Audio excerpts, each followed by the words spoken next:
Hello, and welcome to our lunchtime meditations on this Friday at noon. So, thank you for being here and sharing your attention and your willingness to hold space for yourself and others at this time. And I would like for us to spend some time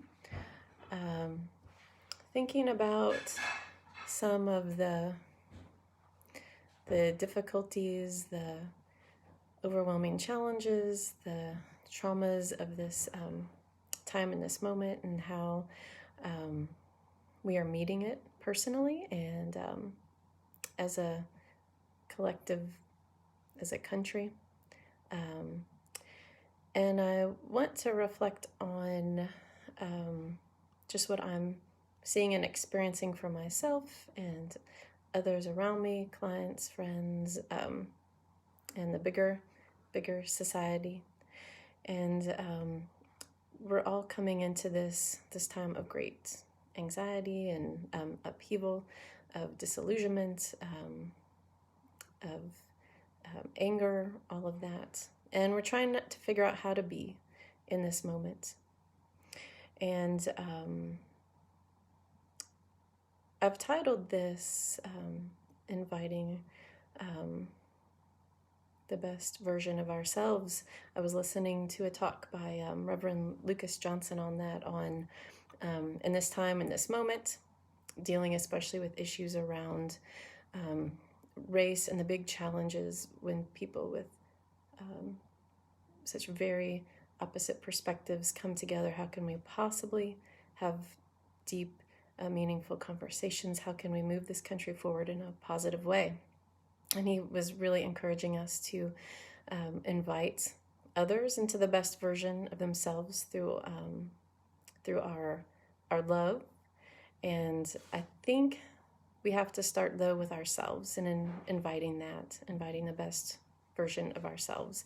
And there's a lot that stops us, that stops me from being that best version and from connecting and really transforming the world around me in a positive way. And I'd like us to reflect on those things that stop us.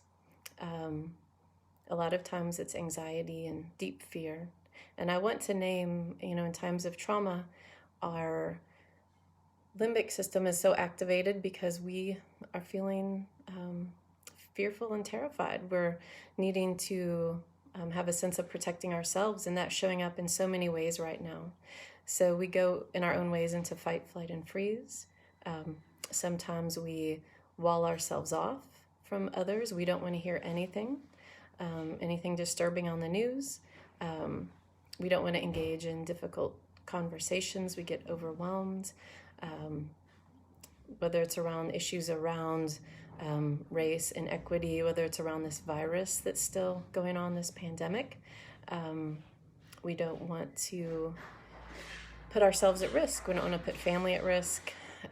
Sometimes the fight, flight, or freeze response shows up with becoming very angry and sometimes violent. And sometimes that shows up in arguments online, sometimes more physical violence. And it's important to know in our practice today that this is not at all about diminishing or preventing an expression of emotion of any kind. All of these difficult emotions, anxiety, anger, they're there for a reason. They're motivational. They're to bring us to greater safety, to protect ourselves. And so for some of us, we're actually needing more of that. Sometimes we get into denial because we don't want to face something that's overwhelming and we won't feel anything. And so that can be a problem in and of itself because it prevents us from acting in helpful ways, to take steps to protect ourselves, whether it's around the virus or whether it's standing up for things. And so anger especially, it's as Ruth King, she is a mindfulness teacher and activist, and she says that anger is initiatory but not transformative. So we need it to call us to action. And I would say, just confessionally, that's where I want to camp out more, is actually allowing myself to experience that and be with that, to motivate me toward positive action. And yet, that's not the whole story. Not only do we want to connect with these deep feelings that initiate and motivate us to action, but we also want to be held and hold our own emotions and others in this larger space of love, which is what is transformational. But before we can do that, it's important to be able to notice and name what keeps us from being our best version of ourselves. One thing for me is avoiding conflict. I don't like conflict. I don't like to be viewed as the bad person. I've gotten lots of praise and pats on the head for being good and doing the right thing. And so that gets to be too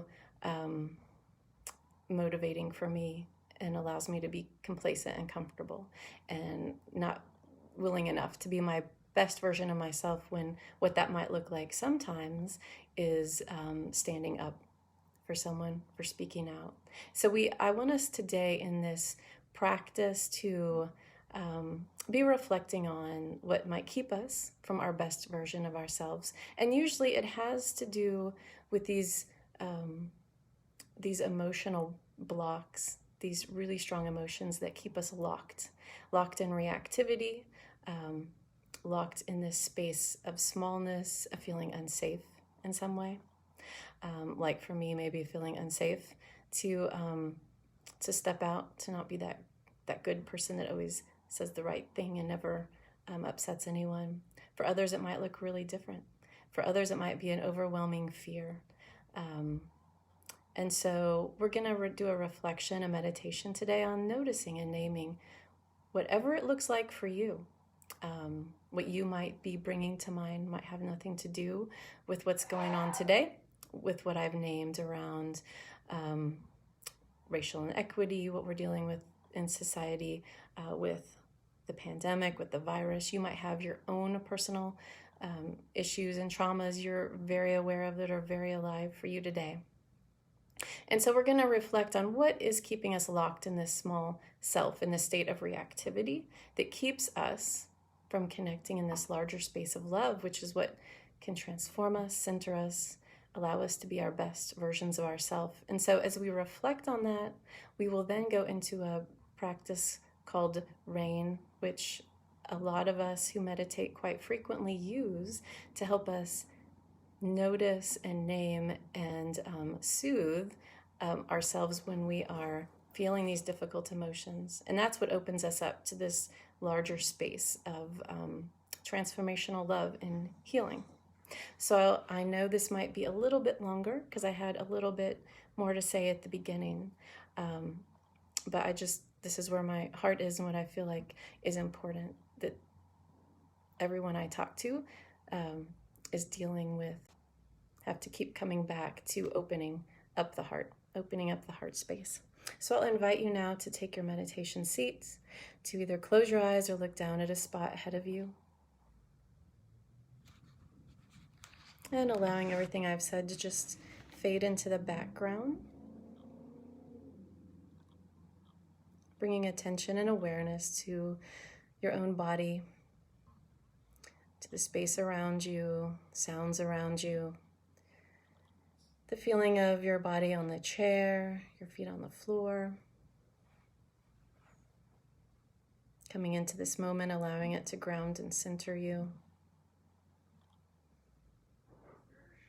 And now being aware of the breath, so coming deeper into the body.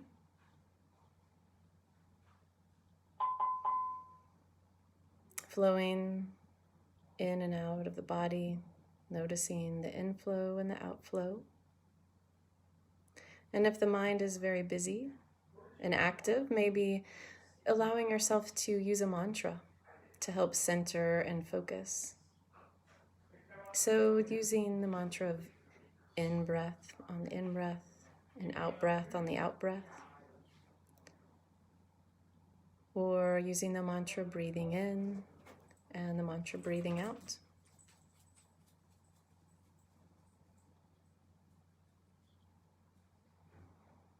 So just resting here with the breath.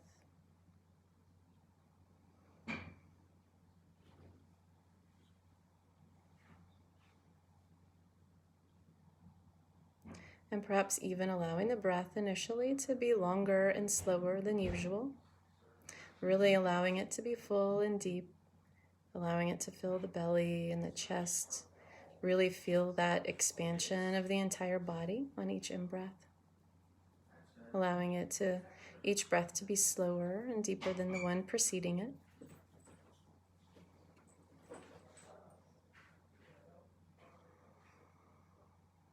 Allowing the breath to slow and soothe the nervous system.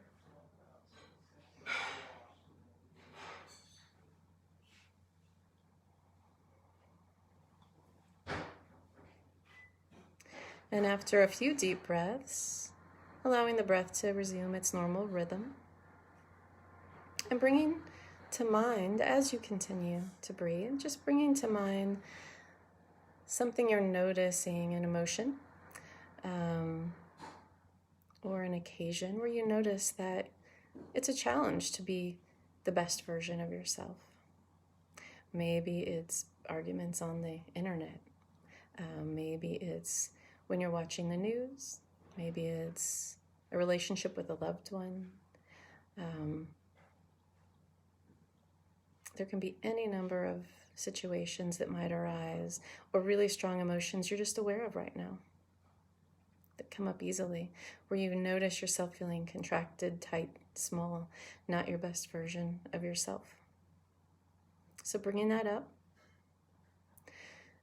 And of course, if it feels overwhelming, letting that go and choosing something else that doesn't feel like a large trauma that's too much to take on in this moment. But just noticing a time when you might end up regretting who you are in that moment or how you respond. You notice yourself responding out of reactivity and smallness. Allowing yourself to really notice it and be with it, not pushing it away. Just noticing thoughts that come up, emotions that come up, sensations in the body. Just letting it be there.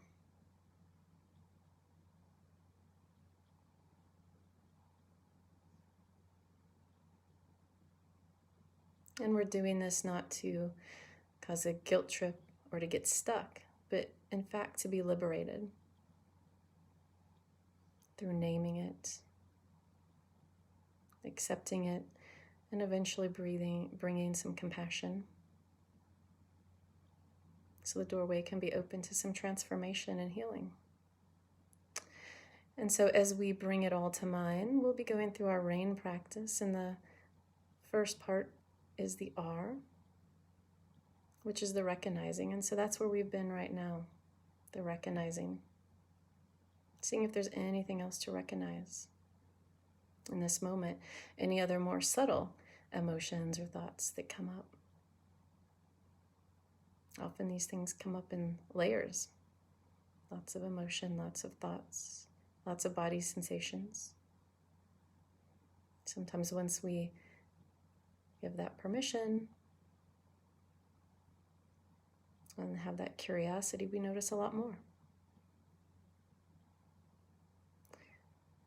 And tied to that, what I've alluded to is the second part, the A, the allowing.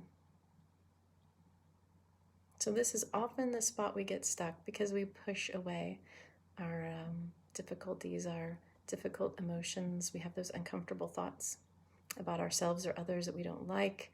They don't seem consistent with who we are. Uncomfortable feelings we really don't like. For those of us who don't like conflict, we might notice that discomfort. We might notice sensations in the body, tightness in the belly, the head, the hands. We might notice impulses to do things we feel like aren't consistent with who we are. And instead of pushing all that away, just allowing it to be here. Stuff we don't like, we don't feel proud of,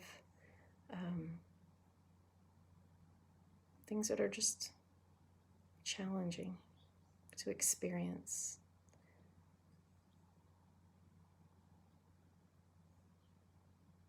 And as we allow this, we also want to move to the third step, which is the investigating, the eye of rain. And this is not getting stuck deep down in thoughts and asking all sorts of questions, but it's bringing an attitude of curiosity, of wondering what's here, what might be under it.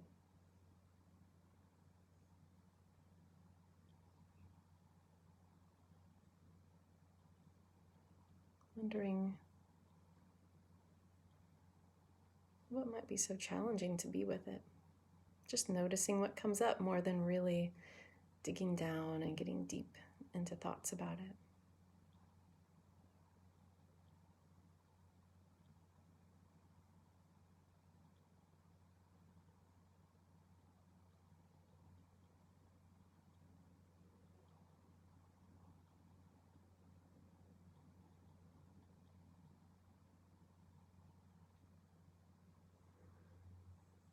And as we allow it to be here and we get really curious about it and we explore it, we want to add the last component of rain, the in, which is nurturing. So we want to bring a little kindness and compassion to this difficult reality. Maybe it's a lot of anger we're sitting with right now because of conditions in the world for ourselves and or others. Or we're just noticing that we're sitting with a lot of anxiety or guilt or frustration, whatever it is. And so we want to bring some kindness to that experience. And so we might use soothing touch. We might put a hand on the heart or another area of our body where we feel difficulty. We might feel tightness, heaviness, or discomfort.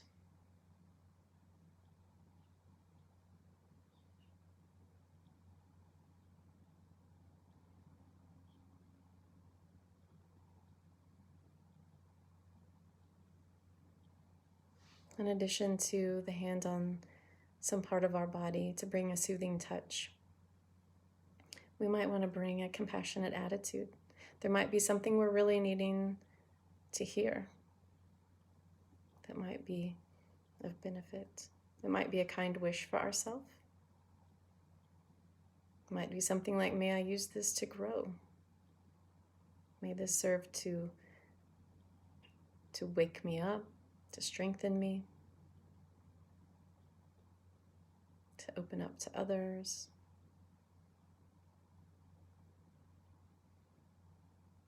There might be a prayer we want to say for ourselves in this moment.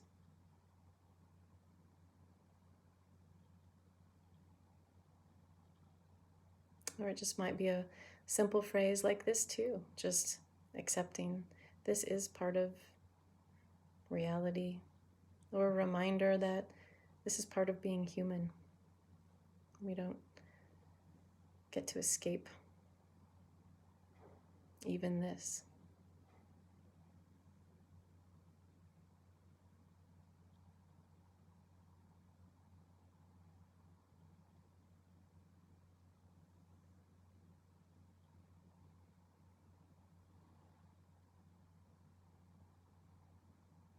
And breathing, bring in the soothing breath as well.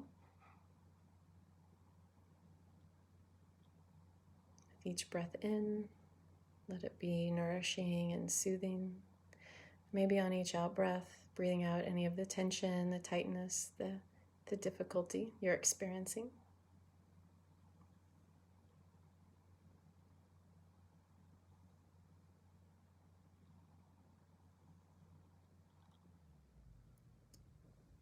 Just noticing that this space, this attitude, this way of holding it, this experience for ourselves is what is transformative. It can lead to growth, both for ourselves and those around us.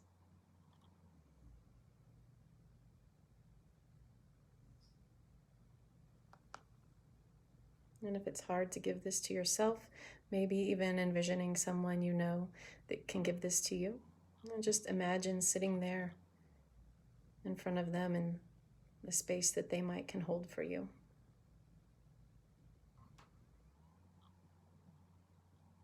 or even letting those here in this meditation space be that for you.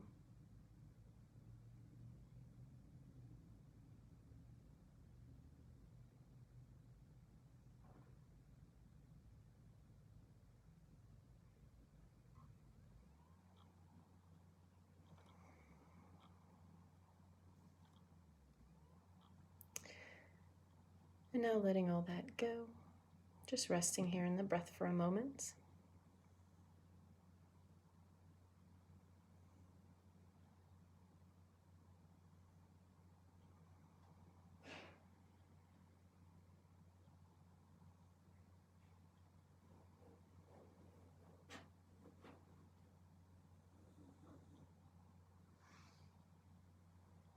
And as we come to the end of the meditation, listening for the sound of the bell.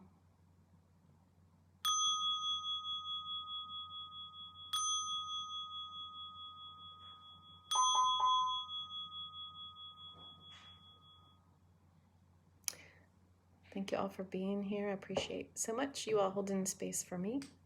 And hi to Mark and cousin Shauna and all of you who decided to join me today. I appreciate it so much. And I will see you here this time next week for our lunchtime meditation. And Andrea, good to see you as well. Thanks. Bye-bye.